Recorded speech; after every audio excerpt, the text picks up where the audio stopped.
ನನ್ನ ಚಾನಲ್ಗೆ ನೀವಿನ್ನೂ ಸಬ್ಸ್ಕ್ರೈಬ್ ಆಗಿಲ್ಲ ಅಂದರೆ ಇಲ್ಲಿ ಕಾಣೋ ರೆಡ್ ಬಟನ್ನ ಕ್ಲಿಕ್ ಮಾಡಿ, ಹಾಗೆ ಪಕ್ಕದಲ್ಲಿರೋ ಬೆಲ್ ಬಟನ್ನ ಕ್ಲಿಕ್ ಮಾಡಿದ್ರೆ ನನ್ನ ಪ್ರತಿ ವಿಡಿಯೋ ನೋಟಿಫಿಕೇಷನ್ ನಿಮಗೆ ಬರುತ್ತೆ. ಹಲೋ ಫ್ರೆಂಡ್ಸ್, ಎಲ್ರಿಗೂ ನಮಸ್ಕಾರ.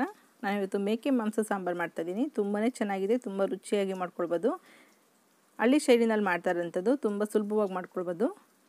ಇದೇ ರೀತಿಯಲ್ಲಿ ನಾವು ಕುರಿ ಮಾಂಸ ಕೂಡ ಮಾಡ್ಕೊಳ್ಬೋದು. ನಾನಿಲ್ಲಿ ಮೇಕೆ ಮಾಂಸ ಸಾಂಬಾರು ಮಾಡ್ತಾಯಿರೋದು. ಇದನ್ನು ಮಾಡೋದು ಹೇಗೆ, ಏನೇನು ಬೇಕು ನೋಡೋಣ ಬನ್ನಿ.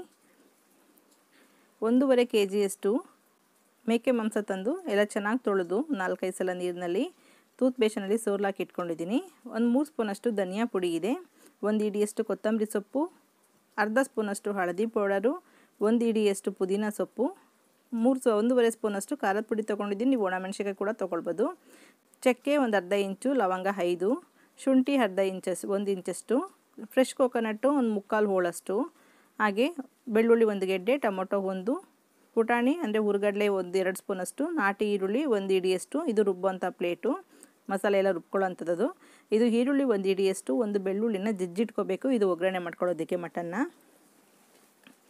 ಈಗ ಒಂದು ಮಿಕ್ಸಿ ಜಾರ್ಗೆ ಫ್ರೆಶ್ ಕೊಕೊನಟ್ಟು ಮತ್ತು ಹುರ್ಗಡ್ಲೆ, ಚಕ್ಕೆ, ಲವಂಗ, ಶುಂಠಿ, ಈರುಳ್ಳಿ, ಬೆಳ್ಳುಳ್ಳಿ ಎಲ್ಲ ಹಾಕ್ಕೊಂಡು ಸ್ವಲ್ಪ ಗಟ್ಟಿ ಪದಾರ್ಥಗಳಾಗಿರೋದ್ರಿಂದ ನೀರು ಹಾಕ್ಕೊಂಡು ಸ್ವಲ್ಪ ನುಣ್ಣಗೆ ಪೇಸ್ಟ್ ಮಾಡ್ಕೊಳ್ಳಿ ಫಸ್ಟ್ ಇದನ್ನು. ಈಗ ಪೇಸ್ಟ್ ಆಗಿರೋಂಥದಕ್ಕೇ ಟೊಮೊಟೊ 1, ಹಾಗೆ ಪುದೀನ ಸೊಪ್ಪು, ಕೊತ್ತಂಬರಿ ಸೊಪ್ಪು ಪುಡಿ ತೊಗೊಂಡಿದ್ವಲ್ಲ, ಹಾಗಾಗಿ ಆ ಪುಡಿನೆಲ್ಲ ಹಾಕ್ಕೊಂಡು ನೀರು ಹಾಕ್ಕೊಂಡು ನುಣ್ಣಗೆ ರುಬ್ಕೊಳ್ಳೋಣ.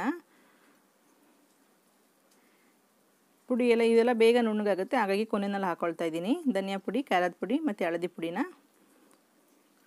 ಸ್ವಲ್ಪ ನೀರು ಹಾಕಿ ನುಣ್ಣಗೆ ಪೇಸ್ಟ್ ಮಾಡ್ಕೊಳ್ಳಿ.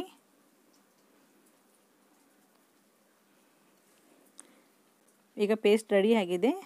ಈಗ ಮಟನ್ನ ಒಗ್ಗರಣೆಗೆ ಹಾಕ್ಕೊಳ್ಳೋಣ. ಒಂದು ಕುಕ್ಕರ್ ಇಟ್ಕೊಂಡು ಕುಕ್ಕರ್ನಲ್ಲಿ 2 ಸ್ಪೂನಷ್ಟು ಎಣ್ಣೆ ಹಾಕಿ, ಎಣ್ಣೆ ಬಿಸಿ ಆದಮೇಲೆ ಈರುಳ್ಳಿ, ಬೆಳ್ಳುಳ್ಳಿ ಜಜ್ಜಿಟ್ಟಿರೋಂಥದ್ದು ಹಾಕ್ಕೊಂಡು ಸ್ವಲ್ಪ ಕಲರ್ ಚೇಂಜ್ ಆಗೋಷ್ಟು ಫ್ರೈ ಮಾಡ್ಕೋಬೇಕು. ಈರುಳ್ಳಿ, ಬೆಳ್ಳುಳ್ಳಿ ಫ್ರೈ ಆದಮೇಲೆ ತೊಳೆದಿಟ್ಟಿರೋಂಥ ಮಟನ್ ಹಾಕ್ಕೋಬೇಕು. ಮಟನ್ ಹಾಕ್ಕೊಂಡು ಈ ಈರುಳ್ಳಿ, ಬೆಳ್ಳುಳ್ಳಿ ಫ್ರೈ ಮಾಡಿರ್ತೀವಲ್ಲ ಅದ್ರ ಜೊತೆ ಚೆನ್ನಾಗಿ ಫ್ರೈ ಮಾಡ್ಕೋಬೇಕು. ಒಂದು 3-4 ನಿಮಿಷ ಚೆನ್ನಾಗಿ ಎಣ್ಣೆನಲ್ಲಿ ಫ್ರೈ ಮಾಡ್ಕೊಳ್ಳಿ. ಮಟನ್ನಲ್ಲಿ ನೀರೆಲ್ಲ ಸೋರಿಸ್ಬಿಟ್ಟು ಹಾಕ್ಕೊಳ್ಳಿ.